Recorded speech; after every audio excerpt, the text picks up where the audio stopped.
मुसलपुराव मेथाइ खनगिरि रुंसारि भानुमति बांसियारिनि जिउमानि गोजोननि थाखाय आलारि बाथि सावनानै आरज गाबदों। बाक्सा जिल्लानि सदर मुसलपुराव थानाय कालचारेल कमप्लेक्सआव मुसलपुर जिल्ला बिसा, बाक्सा जिल्ला दुलाराय बर' हारिमु आफाद आरो बाक्सा जिल्ला एबसुआ बावैसो बेरामजों नाख्रेबजानानै रुंसारि जालांनाय मेथाइ खनगिरि भानुमति बांसियारि बिथांनि सोरगोआरि जिउमानि गोजोननि थाखाय मैया मोनाबिलिनि 6:30 रिंगायाव खौसेयै आलारि बाथि सावनानै आरज गाबनाय हाबाफारि लायो। बे आलारि बाथि सावनाय हाबाफारियाव मिरु बिसानि लेङाइ आफादगिरि दीपक कुमार रामसियारि बाहागो लानानै आलारि बाथिखौ सावजेनो। लोगोसे बिथाङा भानुमति बांसियारिनि हरखाब रुंसारि जालांनायखौ फोथायनो हायाखै होनना फोरमायनायजों लोगोसे बिथांनि रुंसारि जानायाव बर' हारिमुआ गोबां खहा जानाय बाथ्राखौ फोरमायो। बिनि उनावनो फारि फारियै बे आलारि बाथि सावनाय हाबाफारियाव बाहागो लानाय गौथुमफोरनि दैदेनगिरिफोरा बिथांनि सोरगोआरि जिउमानि थाखाय बिबार बावनायजों लोगोसे आलारि बाथि सावो। बे आलारि बाथि सावनाय हाबाफारियाव मुसलपुर जिल्ला बिसानि आफादगिरि बाबुल बसुमतारी, नन्द बर', रतन मेहेर, बाक्सा जिल्ला दुलाराय बर' हारिमु आफादनि आफादगिरि रुपनाथ रामसियारि, लोगो आफादगिरि निकलसन बसुमतारी, नेहाथारि फोजोंसार मुसाहारि, बोसोनगिरि धीरेन रामसियारि, बाक्सा जिल्ला एबसुनि आफादगिरि नन्देस्वर बर', नेहाथारि नितु कुमार ब्रह्म, नारेंपुर आरो मुसलपुर दख्ला एबसुनि आफादगिरिजों लोगोसे गासैबो गौथुमनि दैदेनगिरि आरो बिबानगिरिफोरा बाहागो लानानै बिथांनि मुसुखायाव बिबार बावो।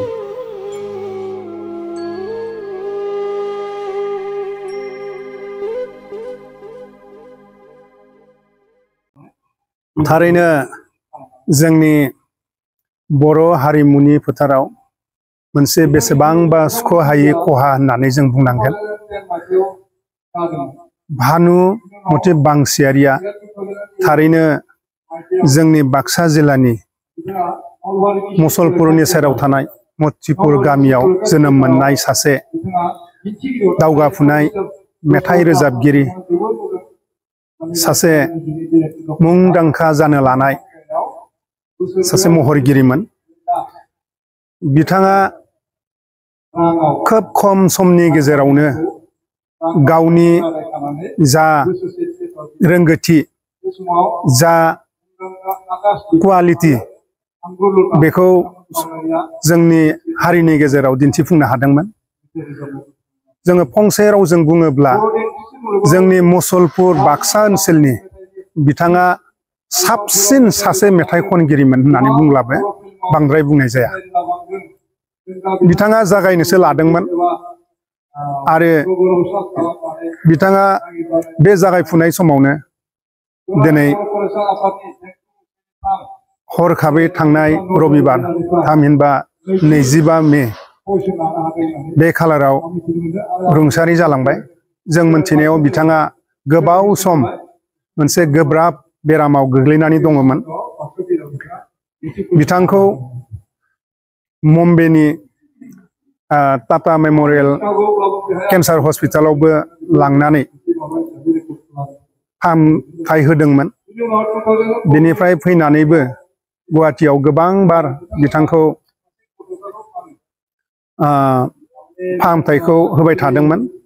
नाथाय इसोरनि लुबैनाय बादि बिथाङा दिनै बे मोनसे लाइमोन बैसोआवनो, आं बेनिखायनो लाइमोन बुंगोन, बिथाङा जास्ट माने 40 बोसोरल' बारदोंमोन।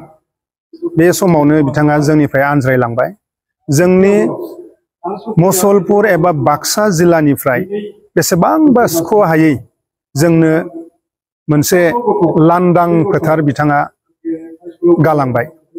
जाय लांदां फोथारखौ बे मेथाइनि बेलायाव जों आरो माब्लाबाबो हयथ' सुफुंनो हानाय नङा।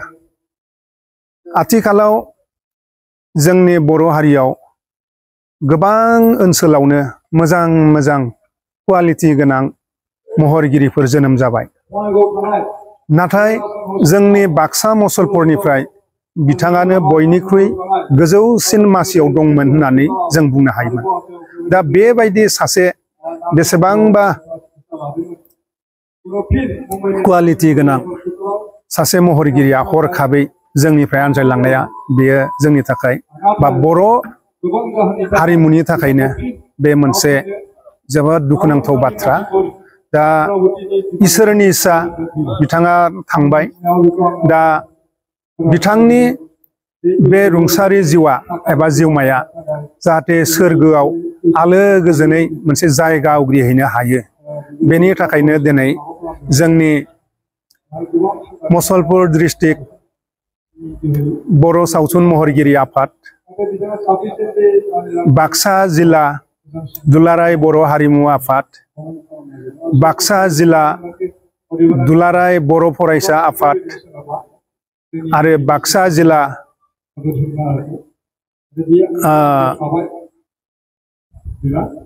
बायदिसिना गौथुमनि मानव गेदेर दैदेनगिरि बिथांमोना दिनै नैबे मुसलपुरनि कालचारेल कमप्लेक्सनि लांगोनायाव बिथांनि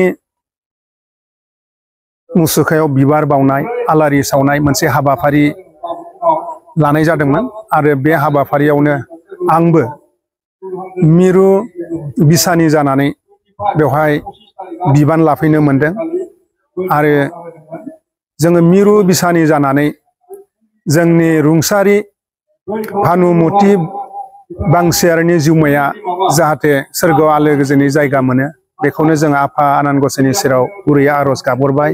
लोगोसेनो भानुमति बांसियारिनि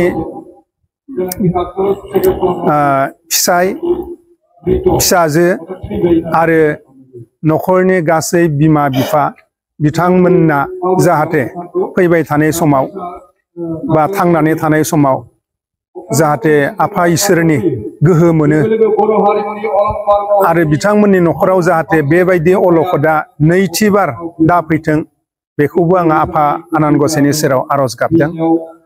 दा जों बेखौनो बुंनांगोन जे मानसिया जोनोम जादों जेला सानसे बेलासे आनज्रायलांखानांगोन नाथाय बिदि होननानै हरखाबै बा खावसे बैसोआवनो जेब्ला मानसिया आनज्रायलांनो गोनां जायो अब्ला समाजाव संसाराव गोबां दाहा गालाङो गोबां खहा खालामनानै दोनलाङो। मानोना बिथां भानुमति बांसियारिया जोंनि बाक्सा ओनसोलाव जोंनि बर' हारिमु बा बर'नि मेथाइ जगताव मावफुनोसो लादोंमोन। बिथाङा मोनसेनि उनाव गुबुन मोनसे जोबोद मोजां मोजां मेथाइ रोजाबनो लाबायमोन आरो बे रोजाबफुबाय थानाय समावनो बिथाङा दिनै हरखाबै जोंनिफ्राय आनज्रायलांनाया थारैनो जोबोद दुखुनांथाव बाथ्रा। जाय दुखुखौ जों दिनै बिखाखौ बोखानानै जोङो दिन्थिनो हाया। दा बेनिखायनो आं खावलायदों जोंनि बेबायदि महरगिरिफोरा फैगोन थांगोन नाथाय जोंनि दल संगठनफोरा जोंनि बेबायदि एसेट एबा बेबायदि महरगिरिफोरखौ अराय गोजोर खालामनानै हमलायनानै हेफाजाब होलायगोन होननानै आं बयनिसिमबो गुरै आरज गाबहरनाय जाबाय।